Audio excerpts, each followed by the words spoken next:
কিছু ভালো মন্দ খাওয়া আর নিজের চেনা গণ্ডি থেকে বেরিয়ে দূরে কোথাও, বিশেষ করে প্লেনে চেপে ঘুরতে যাওয়া, এই সব টুকটাক ইচ্ছা মনের মধ্যে কারই না থাকে বলুন তো।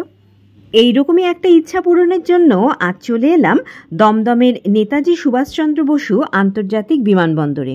অবশ্য আমাদের যাত্রা হবে ডোমেস্টিক অঞ্চল থেকে। মালপত্র বিমানে বোর্ডিং করে প্রায় 1 ঘন্টা বসে থাকতে হবে, তাই চা আর সিঙাড়ার জন্য চলে এলাম কম খরচের উড়ান যাত্রী ক্যাফেতে।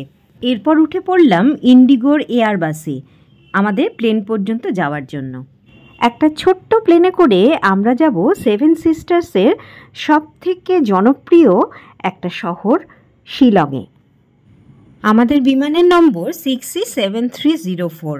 ঠিক 8:55 ছেড়ে দিল দমদম বিমানবন্দর, আর 2 ঘন্টার মধ্যেই আমাদের পৌঁছে দেবে মেঘালয়ের রাজধানী শিলং শহরে।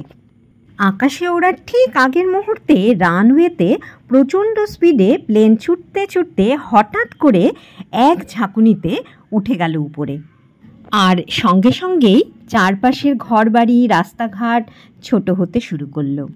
ওই যে নিচে পড়ে রইল আমাদের খুব চেনা খুব পরিচিত কলকাতা শহর। আর আমাদের প্লেনটা এখন প্রথমে উত্তর দিকে আর তারপরে পূর্ব দিকে বাঁক নিয়ে চলে যাবে 7 সিস্টার্সের মেঘালয় রাজ্যে।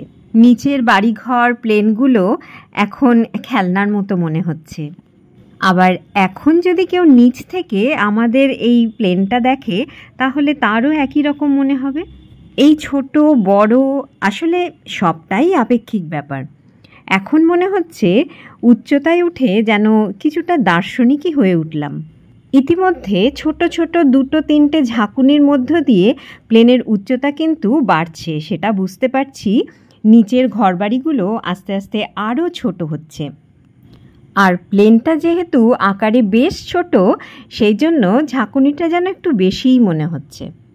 তার মধ্যে এখন বর্ষাকাল শুরু হয়ে গেছে, সেই জন্য মাঝে মাঝেই আশেপাশে মেঘ এসে চারপাশটা ততটা পরিষ্কার দেখতেই দিচ্ছে না।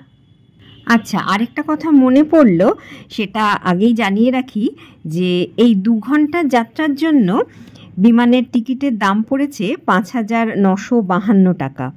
এর মধ্যে খাবার আর পানীয়ের দাম রয়েছে। খাবার বলতে চিকেন স্যান্ডউইচ আছে একটা, আর তার সঙ্গে যে কোনো সফট ড্রিঙ্কস এরা দেবে। অবশ্য জল চাইলে সবাইকেই জল দেওয়া হয়। বারবার ঝাঁকুনির জন্য আমার বেশ বমি বমি লাগছে, তো সেই জন্য দেখলাম সামনেই গেট ওয়েল সুন লেখা এই প্যাকেটগুলো রয়েছে, সেটা হাতে নিয়ে বসে রইলাম। বলা তো আর যায় না কখন কি হয়ে যায়। এর মধ্যেই আমাদের খাবার চলে এলো। প্রথমে একটু জল দিল, আর এই স্যান্ডউইচটার নাম দিয়েছে দেখছি চিকেন জংলি স্যান্ডউইচ। খেতে খুবই ভালো ছিল আর অনেকটা পরিমাণে। 2 ঘন্টার জন্য ব্রেকফাস্ট হিসাবে খুবই ভালো। খেয়ে দিয়ে একটু ঝিমুনি এসে গিয়েছিল, তাই মাঝখানে আর ভিডিও করিনি। আর কিছুই দেখা যাচ্ছিল না আকাশের মেঘ ছাড়া। তো কিছুক্ষণের মধ্যেই শুনতে পেলাম সিট বেল্ট বেঁধে নিতে বলা হচ্ছে, কেননা আমাদের গন্তব্য এসে গেছে। বাইরের দিকে তাকিয়ে দেখলাম একটু অন্যরকম পরিবেশ, আর ছোট ছোট পাহাড় দেখা যাচ্ছে। আর ইতিমধ্যেই আমাদের প্লেন নিচে ল্যান্ড করছে, সেটা ভালো মতোই বুঝতে পারলাম।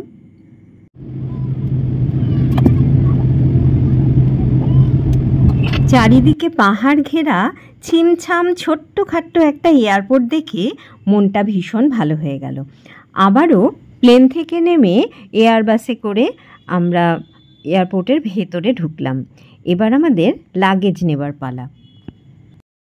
সত্যি বলতে কি, এত ছোট্ট ঘরোয়া এয়ারপোর্ট হঠাৎ করে দেখে অনেকটা শপিং মলের মতোই মনে হচ্ছিল।